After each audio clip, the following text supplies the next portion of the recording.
اللہ تعالیٰ علیہ وآلہ وسلم کی سرکار امام علی مقام حسین سے کتنی والہانہ محبت ہے، اس روایت سے سمجھیے۔ امام حیثمی نے مجموع الزوائد میں اس حدیث پاک کو نقل کیا کہ اہل بیت کی محبت اور اہل بیت کا بغض، اہل بیت سے نفرت، یہ دونوں چیزیں جدا جدا ہیں۔ اگر آپ محبت کریں گے، یہی محبت دنیا قبر آخرت میں کام دے گی، اور اگر آپ اہل بیت سے خاص طور پر پنجتن پاک سے اگر نفرت کریں گے، بغض رکھیں گے، ان کی شان میں نازیبہ جملے کہیں گے، اور کبھی زندگی میں اپنی زبان سے ان کے بارے میں کچھ غلط الفاظ نکال دیے، تو یہی غلط الفاظ، یہی بے ادبی، یہی گستاخی دنیا قبر و آخرت میں تباہی کا ذریعہ بنے گی، برباد کر دیتی ہے انسان کو۔ اب اہل بیت کرام خاص طور پر امام الانبیاء صلی اللہ تعالیٰ علیہ وآلہ وسلم اپنے شہزادے، اپنے نواسے امام حسین رضی اللہ تعالیٰ عنہ سے کتنی محبت کرتے ہیں، اور بغض رکھنے کا کتنا نقصان اور پیار کرنے کا کتنا فائدہ ہے، ان دونوں باتوں کو اس حدیث سے سمجھیے۔ امام حیثمی نے مجموع الزوائد میں اس روایت کو نقل کیا، میرے آقا صلی اللہ تعالیٰ علیہ وآلہ وسلم نے دعا مانگی،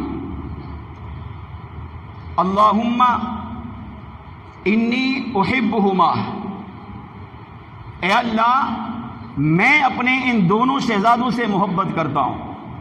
کون دونوں شہزادے؟ حسنین کریمین، امام حسن امام حسین رضی اللہ تعالیٰ عنہ۔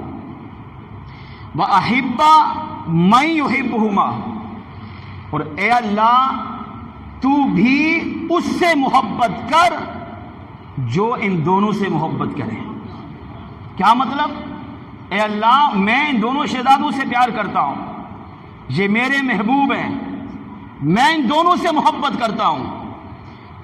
وَأَحِبَّ مَن يُحِبُّهُمَا، اور میری قیامت تک آنے والی امت میں سے میرا جو امتی ان دونوں شہزادوں سے پیار کرے، میرے آقا فرماتے ہیں اے اللہ تو بھی اس سے محبت فرما۔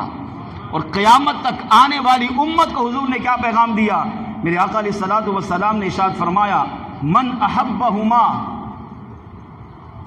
جس نے میرے ان دونوں بچوں سے محبت کی، حسنین کریمین سے محبت کی، قیامت تک آنے والی امت کو حضور کا پیغام ہے، من احبہما، کوئی بھی ہو، چاہے وہ صحابی ہو، چاہے وہ ولی ہو، چاہے صدیق ہو، چاہے شہید ہو، چاہے عام گناہگار مسلمان ہو، چاہے دنیا دار ہو، من احبہما، من میں سارے ہیں، جس نے بھی ان دونوں شہزادوں سے محبت کی، میرے آقا صلی اللہ تعالیٰ علیہ وآلہ وسلم فرماتے ہیں احببتہ، میں بھی اس سے محبت کروں گا۔ یعنی حضور کی محبت پانے کا بہترین نسخہ ان شہزادوں سے محبت کرنا ہے، اپنے آپ کو امام الانبیاء علیہ السلام کی بارگاہ میں مقبول بنوانے کا، ان کی بارگاہ میں منظور نظر بننے کا، ان کی بارگاہ میں محبوب بننے کا نسخہ خود میرے آقا امت کو دے رہے ہیں۔ من احبہما، میرے جس امتی نے ان دونوں شہزادوں سے پیار کیا، احببتہ، میں بھی اپنے اس امتی کو اپنا محبوب بنا لوں گا۔ پھر آگے ارشاد فرمایا، ومن احببتہ، اب جب میں اس سے پیار کروں گا تو اسے ملے گا کیا؟ جب میرا امتی شہزادوں سے محبت کرے گا، میں اس سے محبت، اب آپ نے حسنین کریمین سے محبت کی تو سرکار نے آپ سے محبت کی، تو آپ حضور کے بنے محبوب، آپ حضور کی بارگاہ میں ہو گئے مقبول۔ اب جو حضور کا محبوب بھی بنا، مقبول بھی بنا، کیا اسے کچھ نہیں ملے گا؟ ملیں گے، بہت بڑے انعامات ملیں گے۔ پہلا انعام میرے آقا علیہ السلام نے ارشاد فرمایا، ومن احببتہ، اور جس سے میں محبت کروں گا، احبہ اللہ، اللہ بھی اس سے محبت کرے گا۔ یعنی میرے امتی سے میں پیار کروں گا، وہ میرا محبوب بنے گا، اور جس کو میں اپنا محبوب بناؤں گا، میرے آقا فرماتے احبہ اللہ، وہ اللہ کی بارگاہ میں بھی محبوب بن جائے گا، وہ اللہ کی بارگاہ میں بھی مقبول بن جائے گا۔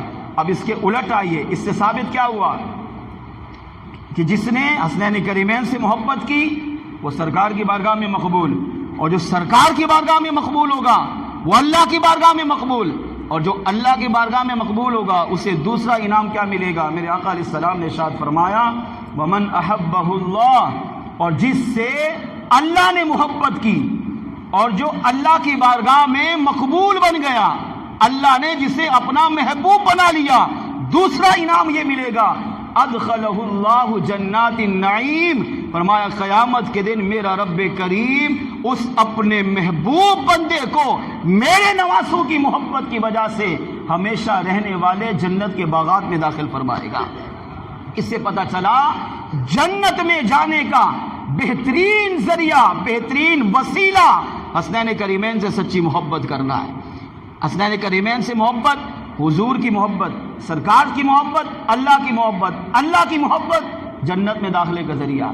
اب اس کا دوسرا رخ دیکھیں، میرے آقا علیہ الصلوۃ والسلام نے ارشاد فرمایا وَمَنْ أَبْغَضَهُمَا، اور جس نے میرے ان دونوں شہزادوں سے نفرت کی، ان سے بغض رکھا، ان سے نازیبا سلوک کیا، زندگی میں ان کی بے ادبی کر بیٹھا، گستاخی کر بیٹھا، کسی بھی طرح سے ان سے بغض رکھا، فرمایا جس نے میرے ان شہزادوں سے نفرت رکھی، بغض رکھا، ابغضتہ، میرے آقا فرماتے ہیں میں بھی اس سے نفرت کروں گا، میں بھی اس سے بغض رکھوں گا۔ وہ آقا جو ساری کائنات کے لیے رحمت بن کر آئے، جو انسانیت کے لیے بھی رحمت بن کر آئے، وہ فرما رہے ہیں کہ ابغضتہ، اگر میرے شہزادوں سے نفرت کرو گے، ان سے بغض رکھو گے، میرے آقا فرماتے میں بھی اس سے بغض رکھوں گا۔ مطلب یہ کہ پھر اس کی حیثیت، اس کی کوئی اوقات میرے نزدیک کچھ بھی نہیں ہوگی۔ اور پھر ارشاد فرما اس کا نقصان کیا ہوگا؟ پہلا نقصان، حسنین کریمین سے نفرت حضور کی بارگاہ میں انسان کو گرا دیتی ہے، سرکار کی بارگاہ سے انسان کو دور کرتی ہے۔ پہلا نقصان، وہ بدبخت امتی حضور کی بارگاہ سے مردود ہو جائے گا۔ دوسرا نقصان، میرے آقا علیہ السلام نے ارشاد فرمایا وَمَنْ أَبْغَضْتُهُ، اور جس سے میں نفرت کروں گا، جس سے میں بغض رکھوں گا، ابغضہ اللہ، وہ اللہ کی بارگاہ میں بھی نفرت والا ہو جائے گا، اللہ بھی اس سے بغض رکھے گا، وہ اللہ کی بارگاہ میں بھی گر جائے گا، وہ اللہ کی دریائے رحمت سے دور ہو جائے گا، اللہ تعالیٰ بھی اس کو اپنے در سے دور فرما دے گا۔ اللہ کی بارگاہ میں بھی مردود، امام الانبیاء کی بارگاہ میں بھی مردود، دو نقصان۔ تیسرا نقصان اہل بیت سے نفرت کرنے کا، میرے آقا علیہ الصلوۃ والسلام نے ارشاد فرمایا وَمَنْ أَبْغَضَهُ اللَّهُ، اور جس سے اللہ بغض رکھے، جو اللہ کی بارگاہ میں گر جائے، جو اللہ کی بارگاہ سے مردود ہو جائے، فرمایا أَدْخَلَهُ جَهَنَّمَ وَلَهُمْ عَذَابٌ مُقِيمٌ۔ تیسرا اس کا بڑا نقصان یہ ہوگا کہ اللہ کریم اہل بیت سے بغض اور نفرت کرنے والے کو قیامت کے دن گھسیٹ کر جہنم میں داخل فرمائے گا، اور ایسی جہنم وَلَهُمْ عَذَابٌ مُقِيمٌ جس میں ہمیشہ رہنے والا دردناک عذاب ہوگا۔ اس سے پتہ چلا کہ انسان، ہر بندہ چاہتا ہے کامیابی ملے، ہر بندہ چاہتا ہے دنیا قبر آخرت اچھی ہو جائے۔ دنیا قبر و آخرت اچھی ہونے کا بہترین نسخہ خود میرے آقا صلی اللہ علیہ وسلم نے اس حدیث میں بیان کیا۔ میرے پنجتن پاک سے، میرے اہل بیت سے خاص طور پر حسنین کریمین سے سچی محبت کرو، یہی محبت میری بارگاہ میں بھی مقبول بنائے گی، محبوب بنائے گی، اللہ کی بارگاہ میں مقبول و محبوب بنو گے، اور جب اللہ کی بارگاہ میں مقبول و محبوب بنو گے تو یہی محبت و عقیدت تمہیں جنت میں داخل کر دے گی۔ اور اگر نفرت کرو گے، بغض رکھو گے، ان سے حسد رکھو گے، اپنے دل میں میرے اہل بیت کی دشمنی کو پال کر رکھو گے، اور یہ ایسی نحوست ہے فرمایا جو تمہیں میری بارگاہ سے بھی مردود کر دے گی، اللہ کی بارگاہ سے بھی مردود کر دے گی، اور یہی بارگاہ سے رد کرنا ہی تمہارے جہنم میں داخل کا ذریعہ بن جائے گا۔ اور جب جہنم میں جاؤ گے تو جہنم میں ایسا عذاب ہوگا جو کبھی ختم ہونے والا نہیں ہے۔ اور ایک دوسری حدیث میں میرے آقا صلی اللہ تعالیٰ علیہ وسلم نے ارشاد فرمایا، جس کا مفہوم ہے، فرمایا ایک شخص یہاں سے مکے گیا، وہاں پر جا کر اس نے عبادت کی۔ کہاں عبادت کی؟ کعبۃ اللہ اور حجر اسود کے درمیان، اور ایک روایت میں ہے مقام ابراہیم اور کعبۃ اللہ کے بیچ میں عبادت کی، مطاف میں عبادت کی، جہاں عبادت کے لیے فرشتے بھی ترستے ہیں، وہاں جا کر اس نے عبادت کی۔ اور کتنی عبادت کی؟ آقا فرماتے ہیں ساری زندگی وہاں عبادت کرتا رہا،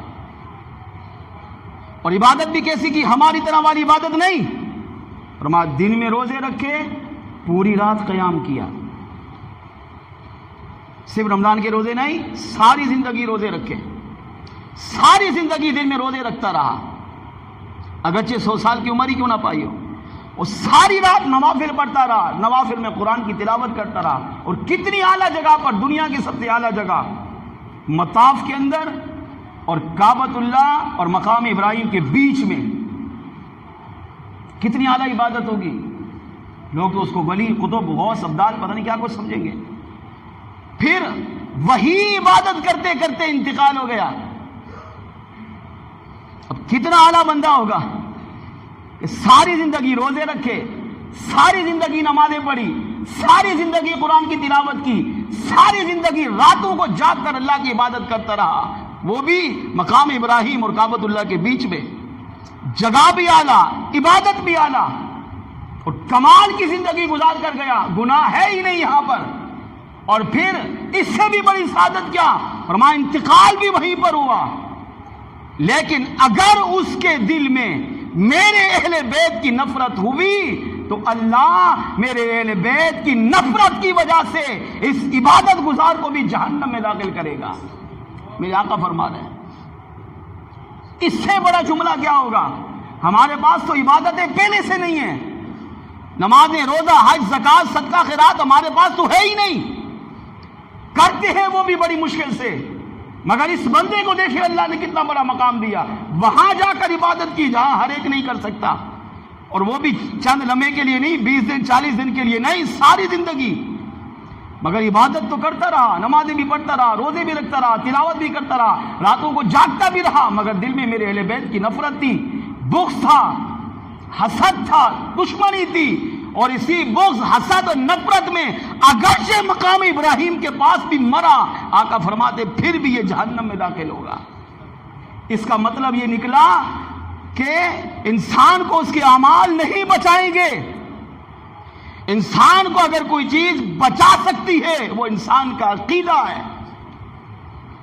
کیونکہ اعمال جس طرح ہمیں کرنے چاہیے, جس طرح شریعت نے, اللہ رسول نے کہا, ہم وہ کرتے ہی نہیں. اب پتہ نہیں یہ قبول ہوں گے کہ نہیں. اعمال پر تو ویسے ہی کسی کو نازی نہیں ہوتا. اگر بچا سکتی ہے مسلمان کو کوئی چیز, فرمایا وہ عقیدہ. عقیدے کا مطلب یہ ہے کہ اس کے سارے عقائد قرآن و حدیث